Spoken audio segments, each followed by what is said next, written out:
이제 하나님의 말씀 읽겠습니다. 신약성경 고린도전서 1장 18절로 25절 말씀까지 제가 봉독하겠습니다. 십자가의 도가 멸망하는 자들에게는 미련한 것이요 구원을 받는 우리에게는 하나님의 능력이라. 기록된 바 내가 지혜 있는 자들의 지혜를 멸하고 총명한 자들의 총명을 폐하리라 하였으니 지혜 있는 자가 어디 있느냐, 선비가 어디 있느냐, 이 세대의 변론자가 어디 있느냐. 하나님께서 이 세상의 지혜를 미련하게 하신 것이 아니냐. 하나님의 지혜에 있어서는 이 세상이 자기 지혜로 하나님을 알지 못하므로 하나님께서 전도에 미련한 것으로 믿는 자들을 구원하시기를 기뻐하셨도다. 유대인은 표적을 구하고 헬라인은 지혜를 찾으나 우리는 십자가에 못 박힌 그리스도를 전하니 유대인에게는 거리끼는 것이요 이방인에게는 미련한 것이로되 오직 부르심을 받은 자들에게는 유대인이나 헬라인이나 그리스도는 하나님의 능력이요 하나님의 지혜니라. 하나님의 어리석음이 사람보다 지혜롭고 하나님의 약하심이 사람보다 강하니라. 아멘. 같은 시대를 살았던 두 사람을 소개하려고 합니다. 먼저 세계를 지배하였던 로마의 임금으로 15년 동안 왕위에 있었던 네로 황제입니다. 그가 살았던 왕궁은 복도의 길이만 하여도 1.6km나 되는 호화찬란한 궁성이었습니다. 집안의 모든 그런 벽은 상아와 자개로 장식이 되었고 천정에는 특별한 그 샤워 장치가 붙어 있어서 찾아오는 손님에게는 향수가 이슬처럼 이렇게 포근히 뿌려지도록 되어 있었습니다. 네로 황제가 머리에 쓰고 있었던 이 왕관은 오늘의 돈으로 하자면 1억 원이 훨씬 넘는 것이었고, 그가 사용하던 노새와 조랑말은 은으로 장식된 신발을 신겼습니다. 그가 한번 출타를 할 때가 되면 1000명 정도의 군사와 말들이 뒤따랐고, 네로의 임금이 낚시질을 할 때면 금으로 만든 낚시 바늘을 썼다고 합니다. 값비싸고 옷이 좋은 그런 옷들이 너무나 질비하게 많았기 때문에 한 번 입었던 옷은 2번 다시 입지 않았다고 합니다. 이처럼 세상의 극치와 부귀영화를 다 누렸지만 이 네로 황제는 결코 행복하거나 만족한 생활을 하지 못했습니다. 하나님으로부터 생명을 받고 태어난 인간이기에 땅의 것만으로는 행복할 수가 없는 것이기 때문입니다. 그렇게 이 네로 황제는 허무와 공포 가운데에서 스스로 생명을 끊는 그런 자살로 일생을 마칠 수밖에 없었습니다. 이번에는 네로 황제와 똑같은 시대에 똑같은 그런 문화권에서 살았던 바울이라고 하는 그리스도의 제자 한 분을 소개하려고 합니다. 이 사람은 그리스도를 알기 전에는 누구 못지않는 세상의 그 야심과 집착으로 살았던 사람이었는데, 하나님의 은혜를 체험한 후에는 놀라운 새로운 사람으로 변화를 받아서 일생을 터져나오는 그런 기쁨과 승리와 영광으로 살았던 사람입니다. 때로는 쇠사슬에 묶여서 매도 맞고 감옥 속에서 고통도 당하며 생명의 위험도 수차례 겪었지만은 세상에 그 무엇이나 그 어떤 사람도 이분의 이 담대하고 확고한 신앙과 넘쳐나오는 행복을 막을 수가 없었던 것입니다. 그렇다면 어떻게 해서 이 바울이라고 하는 이분은 이처럼 당당하고 확신에 굳세고 한치의 후회도 없는 일생을 살 수 있었을까요? 그것은 두말할 것도 없이 바울이라고 하는 분은 하나님의 은혜 중에서 거듭나서 위에 계신 하나님을 위하여서 변함없이 살았기 때문입니다. 그렇게 살았던 사도 바울이 골로새 지역에 있는 성도들에게 보낸 그 편지 중에 나를 위해서 이렇게 기도해 주십시오라고 선교의 편지, 기도 편지를 보냅니다. 골로새서 4장 3절에 있는 말씀을 보게 되면 또한 우리를 위하여 기도하되 하나님이 전도할 문을 우리에게 열어주사 그리스도의 비밀을 말하게 하시기를 구하라. 내가 이 일 때문에 매임을 당하였노라. 바울이 이 편지를 골로새 지역의 성도들에게 보낼 때 그의 상황은 어떠했냐면 로마의 감옥에 갇혀 있을 때입니다. 그가 어떤 죄를 범했기 때문에 감옥에 갇힌 것이 아니라 복음 때문에 로마의 감옥에 갇힌 것입니다. 그럼에도 불구하고 그는 그 자신이 감옥에 갇혀 있는 동안 하나님께서 문을 활짝 열어주셔서 그리스도의 비밀을 담대히 전할 수 있도록 골로새 지역의 성도들에게 기도 부탁을 한 것입니다. 기도 부탁할 것이 참 많이 있음에도 불구하고 사도 바울이 골로새 교회 성도들에게 편지한 그 주된 내용은 나에게 그리스도의 비밀, 복음, 전도할 문을 열어달라고 그렇게 기도 부탁을 했던 것입니다. 자신이 지금 현재 매이고 갇힌 것조차도 복음을 풀어내는 전도의 기회로 삼았던 것이죠. 일찍이 사도행전 16장에서도 사도 바울이 이런 경험을 했지 않습니까? 점쳐서 귀신 들린, 그런 귀신이 들린 그 귀신의 힘을 빌어서 점을 치는 한 그 괴로운 그 여종을 사도 바울이 고쳐주게 됩니다. 그런데 이 귀신의 힘을 빌어서 점을 침으로 경제적인 이득을 보았던 이 귀신 들린 여종의 주인이 이제 정신이 온전해진 이 여인으로 인하여 더 이상 돈을 벌 수 없게 되어지니까 사도 바울을 고소한 것입니다. 고소의 내용이 뭐냐면 저 사람이 우리 성을 심히 요란하게 한다는 것입니다. 천하를 어지럽게 한다는 것입니다. 로마 사람인 우리가 받지도 아니한, 행하지도 못하는 그런 풍속을 전한다는 죄목으로 이 바울을 고소한 것입니다.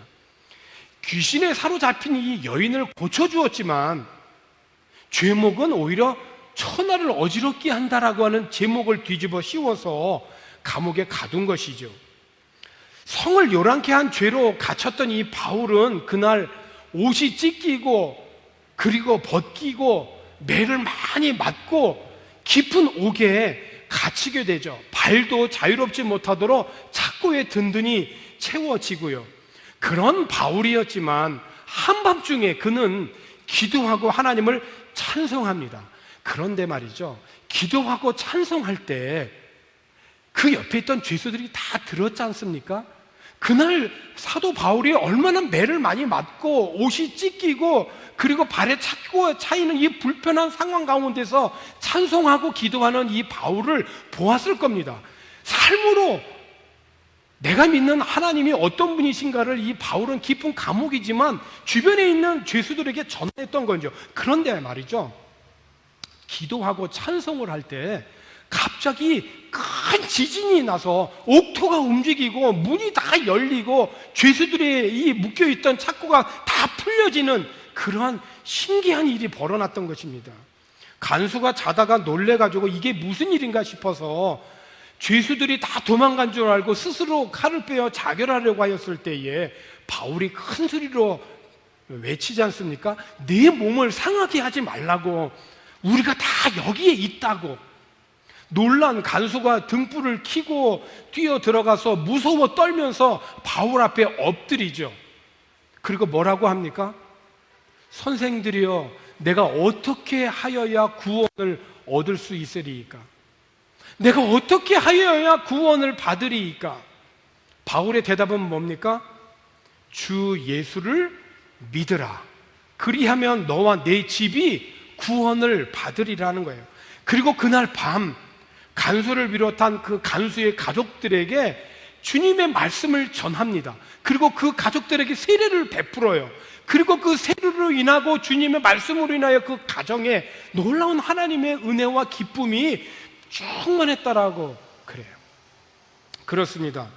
그리스도인들에게 있어서의 이 모든 상황은 복음을 전하는 그런 상황인 것입니다.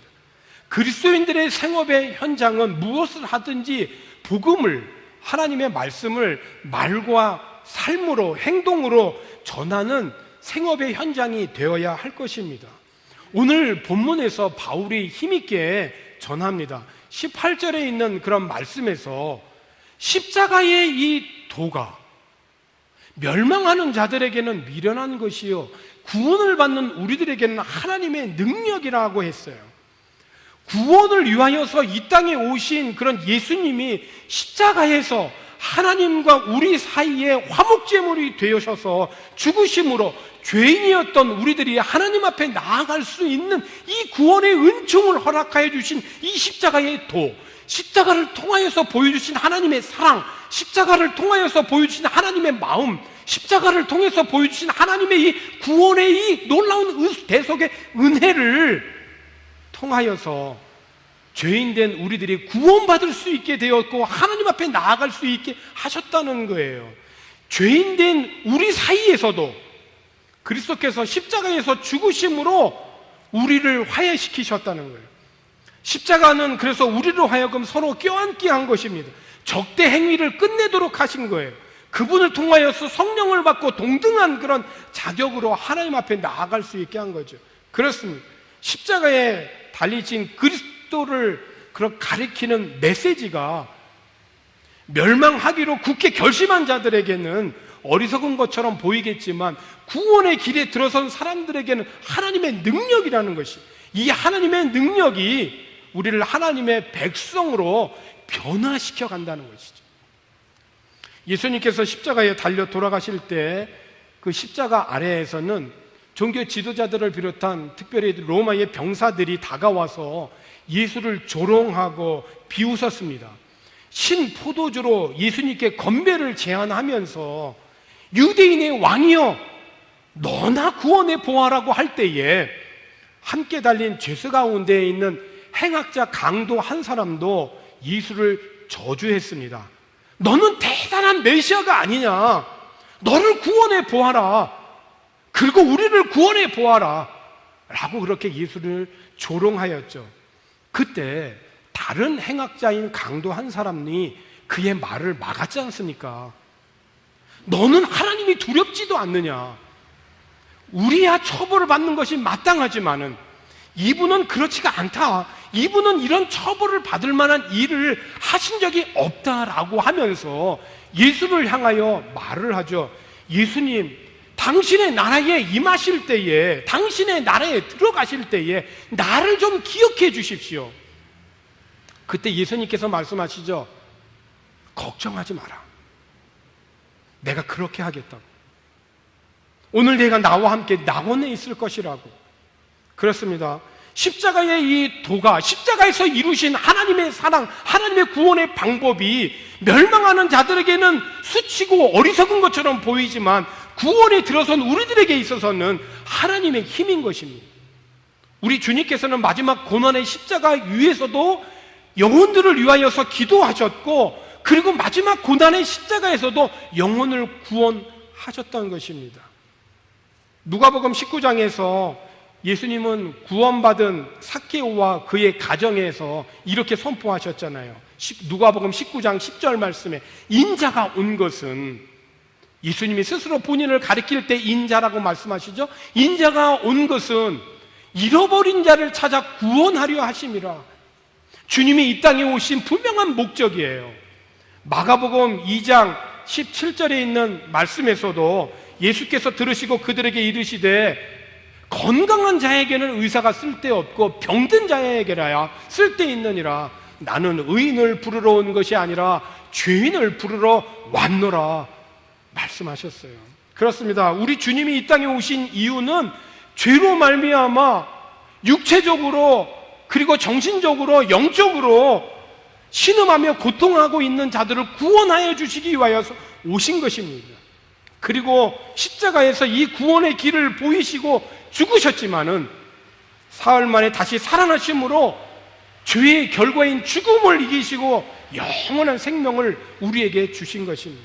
그러므로 그리스도가 하나님의 능력이요 하나님의 지혜인 것입니다.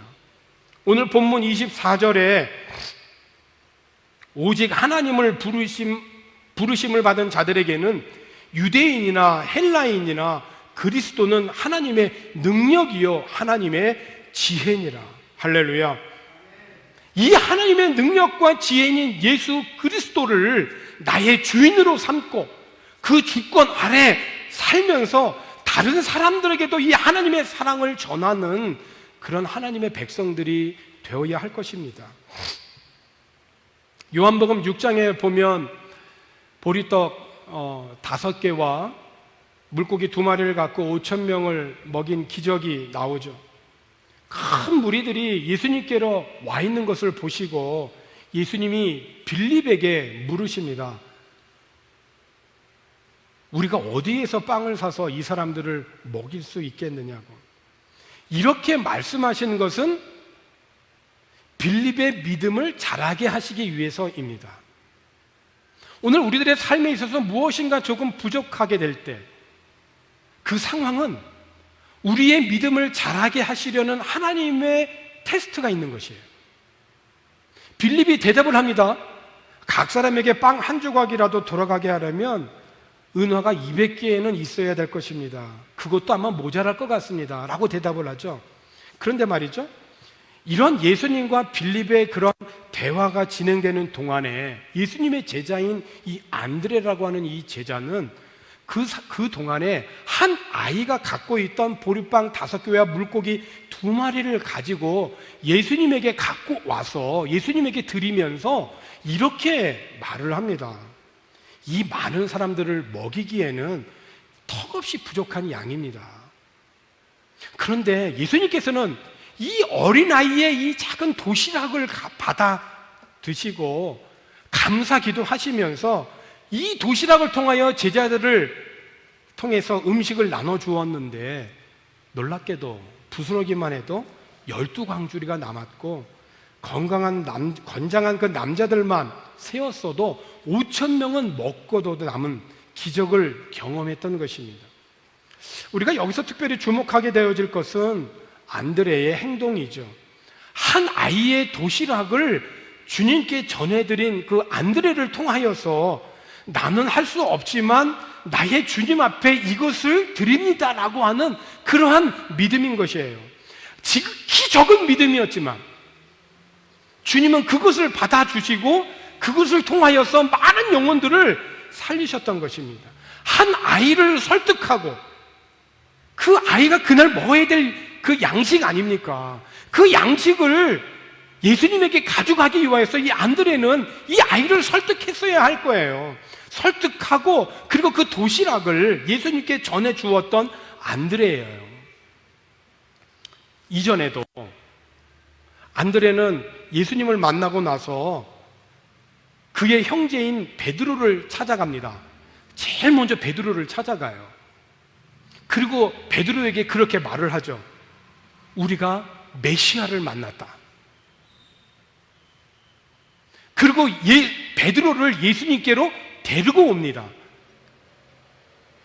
그리고 베드로는 그때 예수님을 만나고 인생의 전환점을 갖게 되어지죠. 그리고 훗날 예수님의 제자들 중에는 수제자가 됩니다. 그런데 사실 예수님의 여러 12명의 제자들, 나아가서 70명의 제자들, 나아가서 500명, 이 초대교회에 이르기까지 예수님의 이 제자 공동체 가운데서 수제자는 베드로였지만 그 베드로를 예수님께로 전도한 자는 안드레예요. 그래도 안드레는 늘 교회에서 사람을 예수님께로 데려오고 오는 것에 만족하고 감사하는 사람이었다는 거예요. 오병이어의 기적 속에서도 한 아이의 이 도시락을 예수님의 손에 올린 자가 안드레였다라고 하는 것은 결코 우연한 것이 아닙니다. 우리 하나님께서는 이 안드레와 같은 자를 기뻐하시는 거죠. 오늘 본문 21절 중반절부터 있는 말씀을 보게 되면 하나님께서 전도에 미련한 것으로, 어찌 보면 참으로 미련하게 보이는 저것이지만, 그래서 철학을 전하고 어떤 멋있는 말을 전하게 되면 인정을 받을지 모르게 되지만, 전도, 십자가의 도, 하나님의 말씀을 전하게 되면 그 자리에서 회개의 역사가 나타난다는 거예요. 그러니까 전도에 미련한 것으로 믿는 자들을 구원하시기를 하나님은 기뻐하신다는 거예요. 그러니까 여러분, 전하는 자가 없으면 어떻게 이 복음이 전해질 수가 있었겠습니까? 디모데전서 2장 4절에도 하나님은 모든 사람이 구원을 받으며 진리를 아는 데 이르기를 원하시느니라. 하나님께서 기뻐하시는 것은 복음을 전하는 전도자의 삶입니다. 하나님께서는 모든 사람들이 구원을 받고 예수 그리스도를 아는 데 이르기를 원하십니다. 왜냐하면 사람은 하나님께로부터 온 존재이거든요. 그의 생명은 하나님께로부터 온 존재이기 때문에 사람이 어디로부터 와서 무엇을 하고 어디로 가는지는 하나님을 알고 예수님을 알아야 내 자신의 진정한 모습을 발견할 수 있다는 것이에요.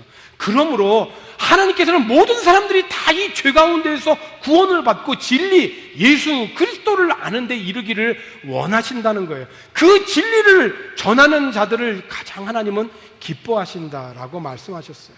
사랑하는 성도 여러분, 오늘 저와 여러분은 부모님이든 여러분의 친구이든 누군가의 전도를 통하여서 복음을 듣고 그 복음에 반응하여서 구원받은 하나님의 자녀가 되신 분들입니다.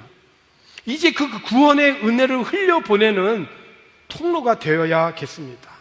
하나님께서 이곳 박교회에 우리를 보내시고 우리를 이렇게 두신 것은 근본적으로는 이 땅에서 우리가 잘 살고 잘 먹고 지내라고 하는 그러한 것에 있는 것이 아니라, 사실은 하나님과의 바른 관계를 맺고 하나님의 통치를 받으면서 영원한 하나님의 그 자녀로 살아갈 수 있는 하나님의 나라를 구현하기 위하여서 하나님께서 저와 여러분을 이곳에 세우셨고 우리 교회를 이 땅 가운데 세우신 줄로 믿습니다. 하나님이 기뻐하시는 영혼을 사랑하고 영혼을 구원해내는 그런 전도자의 은혜로 풍성한 삶을 살아갈 수 있기를 주님의 이름으로 축원합니다. 기도하십시다. 하나님 아버지, 감사합니다. 복음 전하는 것을 기뻐하시는 하나님의 뜻을 믿음의 눈으로 잘 보게 하여 주셔서 우리들의 삶의 어떠한 현장이든지 하나님을 경험하는 기회가 되게 하여 주시고, 우리 가운데서 역사하시는 하나님을 전하는 전도의 현장이 되도록 인도해 주옵소서. 생업의 현장이 전도의 전초기지가 되게 하여 주시고, 구원받은 하나님의 백성들이 차고 넘치는 하나님의 나라가 되게 하여 주옵소서. 오늘 우리를 이곳 박교회 우리들의 모든 삶의 현장 속에 두신 하나님의 뜻을 잘 헤아려서 우리를 통하여 구원받는 하나님의 백성들의 날로 달로 늘어나게 하여 주시옵소서. 그래서 하나님이 기뻐하시는 믿음의 삶, 전도의 삶을 살아갈 수 있도록 하나님 인도해 주시옵소서. 감사를 드리고 예수님의 이름으로 기도하옵나이다. 아멘.